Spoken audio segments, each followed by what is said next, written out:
The following broadcast is brought to you by Public House Media.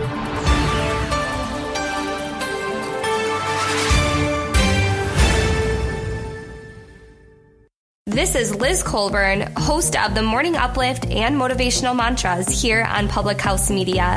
Thanks for listening to the following broadcast on Public House Media. Once you are done with this episode, I hope you'll come over and check out my shows, The Morning Uplift and The Motivational Mantras. The Morning Uplift airs on Monday mornings every single week, and it's a show that really tries to help start your morning with the motivation that you need to get through your week. The Motivational Mantras has a guest speaker on every other week, which shines light on their life story and helps us to find the beauty in our journey. Don't forget to subscribe on iTunes so you never miss an episode of the Morning Uplift and Motivational Mantras. Thanks again for checking out the following broadcast on Public House Media. Hello. Welcome to Choose to Rise, housed here on Public House Media. I'm so glad that you're here to give a listen. My podcasts are audio pulled from my live Facebook posts every single morning, where I share other healthy living tips, motivational information, and connect with people from all over to live their life as a very best self. If you like these messages, I hope you tell a friend about Public House Media and my podcast so we can spread more positivity around the world. Thanks for listening. On with the show.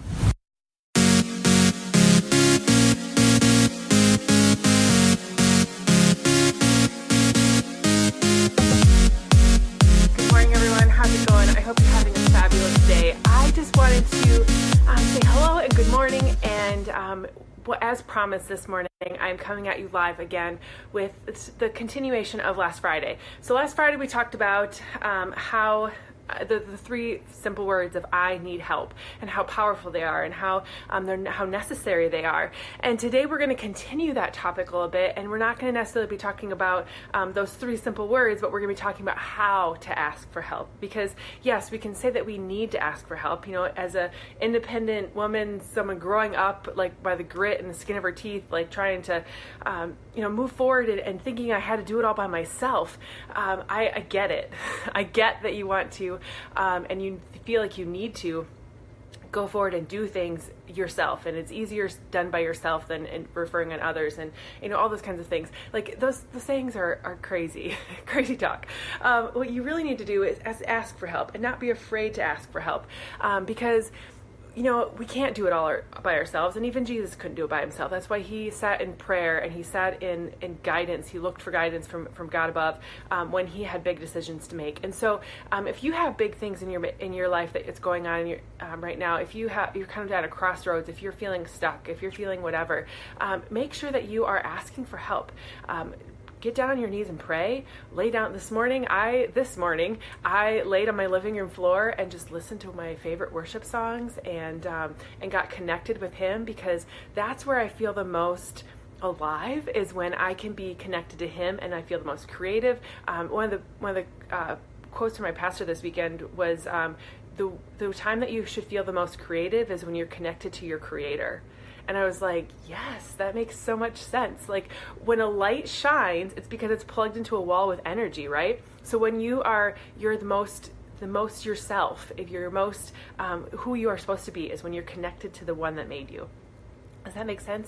So get back on topic, right? How to ask for help. And there are so many things. Asking for help can turn the most self-assured, square-shouldered among us into a nail-biting mess. Like we're feeling like, I failed if I have to ask for help. But that's not true. We can cast away these vague wishes to no one in particular, blame others for our woes, or procrastinate until our problem has become an emergency. But if you really think about asking for help, or if you think about asking for help, or you're staying in your misery, which one would you do, right? If you'd rather prefer to stay in your misery, I guess, and stay there. But if you'd rather get out of that, then ask for help and get yourself out of it. So I'm going to talk about 5 common ways why we stay silent, and then along with a strategy to help you get out of that. All right, so I got these from psychologist Ellen Hendrickson, and they're just 5 reasons why we stay stuck, and then a way to get out of that. All right, so the reason number one we stay stuck in where we're at is because we're a fear of being a burden.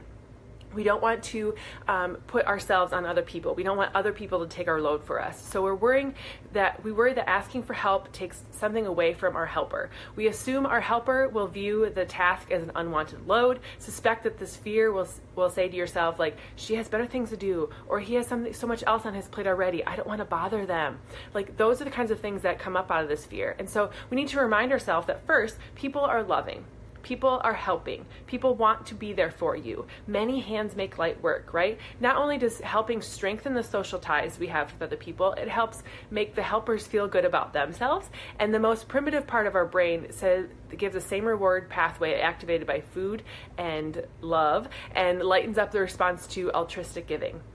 So graciously allowing your helper to give you a gift or a help of a gift, the gift that you could really use to get out of your burden, he or she will likely be delighted to help you and take the chance to be a support to you. And if your helper is truly too busy or overburdened to trust him or her, then it's gracious. That's okay. Just tell them so, and that will be happening. The second thing that the tables are turned, if a friend were to ask you, or in your shoes, would you help them?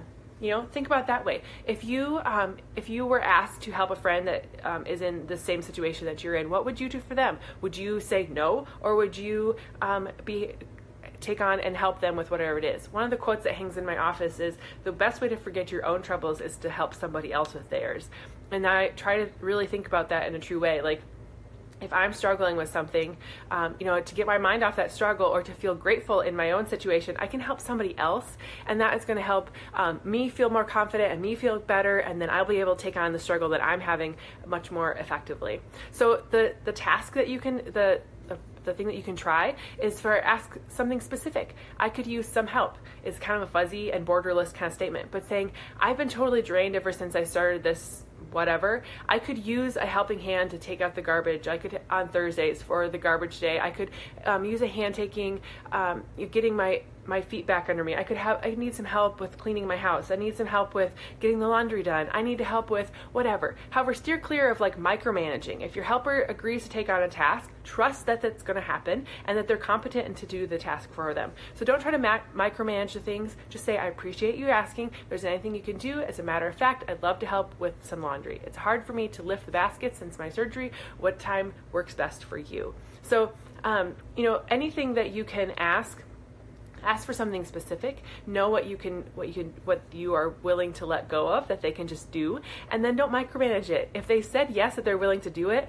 let them do it. It's okay if it's not exactly how you would do it. It's just getting done, and that's the most important thing. Reason 2, fear of admitting we're out of control. This one is the one that I struggle with the most. I don't like to be out of control situations. I like to be in control. And so this fear is particularly common when we realize how a long ignored problem. So nosediving relationships or hidden addictions or getting out of hand. It feels like you failed or that you can handle that yourself, or like you've just gone for so long trying to control the situation that you've got your whole being wrapped into it that you don't want to admit that all of that hard work is not working. And so if you can get out of that, set your pride aside a little bit and ask for help, that's going to only help you in the long run. So sure, you could try to do it by yourself. You could want to do it by yourself, but sometimes control isn't the right approach. And for example, you just stop, let the surf hit you, let the whole thing happen, and then move forward with a trusted friend. So instead of trying to do it all yourself, instead of trying to, be in control all the time, if you could think about your problem as if it were an actual object separate from yourself, then picture yourself, you and your helper teaming up against that problem. Put a Clint Eastwood image in your head and imagine the problem sitting in an empty chair. The problem is no longer you or me, but a rampant, raging it. Call the problem it. And when you discuss it together, can be called the unified detachment, a couples therapy technique pioneered by Dr. Andrew Christensen at UCLA. So when the credit card really needs to be fixed before it screws up our lives even more, it's taken out of life of its own. So we can chip away at together. And you can talk about it. If you can fix your finances with it, you can fix your relationship with it. You distance yourself from the situation so you can kind of get that balcony view of it. And then you're able to attack it from a different way because you can now see what the other things that are going around with it. The third reason that people don't ask for help is a fear of owing a favor. So because you've helped me, now I'm going to owe you something. And most of us don't like to feel indebted. It cools our response for a helpful favor and makes us uncomfortable to ask our helper to give us one. And so if you are always in fear of having to give something else that you're going to be asked to give back, maybe that isn't the best reason to ask. However, being able to move forward in a way that you can still express gratitude, and instead of indebtedness, you can move forward with responding to little favors of gratitude, not a sense of indebtedness, but moving forward with you're going to know that the satisfaction is both going to come in the helper and in the helped, and researchers really have found that gratitude is kind of a booster shot to any sort of relationship. So anytime somebody does something for you, if you don't have to do something back for them, but necessarily just show them gratitude for that. And that gratitude is the gift. The gratitude is a gift for yourself and for the person that's been helping you. So try that. Before asking for help, consider both yourself and the helper. If the potential helper has a history of using guilt and obligation to manipulate you, seek out a different helper. Have you ever given reluctantly with strings kind of attached to a debt? Well, help given freely is a joy. The joy is in the gift. So that's kind of one of the things to keep going forward with. Next, assuming that your request is going to be request for help is going to be fulfilled, shift your feelings from one of indebtedness, like I'm going to owe her, to one of gratitude. That was so nice of her. And you'll know you've gotten in the right if you feel inspired, not required, to do something different. So saying thank you, maybe showing them a gift of love, referencing them in a way that gives them you're giving credit where credit is due, making sure that others know that they were so kind to you, kind of giving them a boost in life. The fourth fear that we often have is the fear of appearing weak, or fear of appearing needy, incompetent, broken, incapable, stupid. Take your pick. There's lots of words out there that you could use for this. But regardless, worry that we'll appear less than the most common roadblock to asking for help. And this is another one that I struggled with a lot. I still struggle with sometimes, is I don't want to appear like I'm not enough, because that is one of my paradigms that I struggle with often, is that, and I think something I've broken through quite a bit already, but it still kind of comes back to haunt me a little bit. Like I've always felt like there's just part of me that's not enough for whatever it is I'm trying to do. And I'm always trying to up what I'm doing and up my game, because what I'm doing is not enough. And not enough for who, you might ask? I don't know. But, I don't know where this comes from, but it's just there. And it's something that I have to battle against all the time. So this number 4, this fear of appearing weak, not enough, incompetent, broken, incapable, like that, this one kind of really hits me. And so we need to remind ourselves that in our own head, remind ourselves that having someone to ask means that you supported and connected. So it's just simply having somebody there that you can touch base with means that you're already loved, that you're already in a great relationship. So reframe your problem as an opportunity to consult with an expert, and reframe yourself from a savvy fixer using the best tools available. You don't have to be able to do it all. You don't have to be the expert in everything. And just because you need to ask for help doesn't make you weak. It makes you smart. It makes you strong, because you are capable of asking. Try matching the request with someone you consider an expert. Perhaps your cousin recently underwent a breast biopsy and can coach you through the mammogram that you've been avoiding. Maybe your neighbor's middle school whiz kid can help you improve your terrible website. Maybe you can ask for help in acquiring experts at work for a project that you've got coming up. Asking for help is not necessarily a bad thing. And that's what I'm trying to get across to you today. We are not made for everything. Our purpose is not to be the be all end all for everybody. It is to be a specific task and go forward with it. And God put so many people on this earth for a reason. It takes a village to help, and it takes a village to raise somebody, and it takes a village to support people. So there are many toolboxes in a box for a reason. The hammer can't do the same thing a screwdriver can do. And that's the same as us. If we try to do everything ourselves, we're not going to be very efficient. So move forward with a way that you can, look for a job, or look for ways that you can support other people with your gifts, and other people will look for ways that they can support you with theirs. So reason number 5, fear of rejection. One of the things that a lot of people struggle with is that they don't want to be rejected in a way. So once burned, twice shy. Did someone say no when you really needed it? If you've ever made yourself feel vulnerable and were met with a metaphorical kind of slap in the face, it makes perfect sense why you're reluctant to try again. However, keep trying, keep moving forward. If Thomas Edison would have quit like on try number 3 or 4, would we have the light bulb above us? Probably not. Or maybe somebody else would have figured it out. But fear of rejection was not going to help you get where you need to go. It's only just going to slow down the process. So make sure that if you're reminding yourself that if you look at previous rejections in a different way, like does the refusal to help say more about what you're doing and how you're doing it with them? Or some folks aren't just good at reading social scenarios. Some get scared. Others are unfortunately self-centered. Regardless of your potential helper's own issues, you may have tripped up the situation, but not necessarily yours. So don't give up easily. Keep asking. Assuming the request is reasonable, try again with somebody else. And I bet you're going to find somebody in this world that's going to help you out.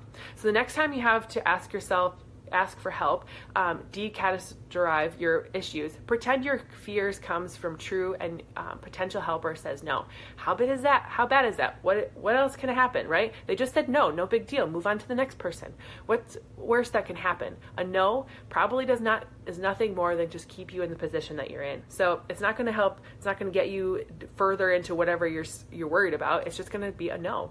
So then try this, right? If you're still worried about the possibility of rejection, say to diffuse your own tension, any reasonable person will get to the message and handle you with care. So for example, I'm hesitant to bring this up, but I'm wondering if I could ask you a favor. Simply by asking in that sort of way is going to help kind of just level the playing field a little bit and let them know that you're anxious about this. And so for asking for help is hard, and most of us don't do it well or don't do it often enough. But the bottom line is giving graciously and receiving graciously.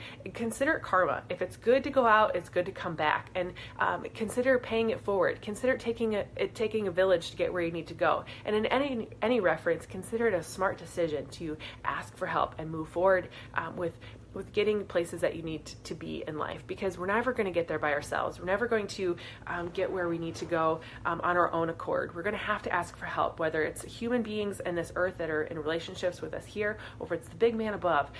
You got to be able to know where you're going. You got to be able to know where your limitations are. And a leg up sometimes isn't going to hurt you. It can only help you move forward. And if we're afraid of rejection, if we're afraid of looking like we're weak, if we're letting fear in any sort of way get us and keep us down, we're never going to get very far. So I hope that today's message was helpful. I hope that you take away something that is going to help dismiss some of those fears and help you move forward with asking for help. And I hope today that you choose to rise up in the current situation by requesting some help from somebody, by reaching out. And if you need to reach out to me, or if you're reaching out to somebody around you, I hope that you reach out and ask for help.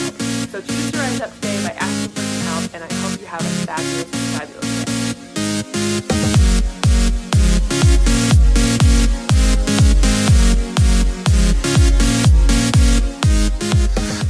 Hey, I'm glad you enjoyed the show. Please follow Public House Media on Twitter at the PH Media and on Facebook at Public House Media to stay up to date on this podcast as well as many other things happening on the network.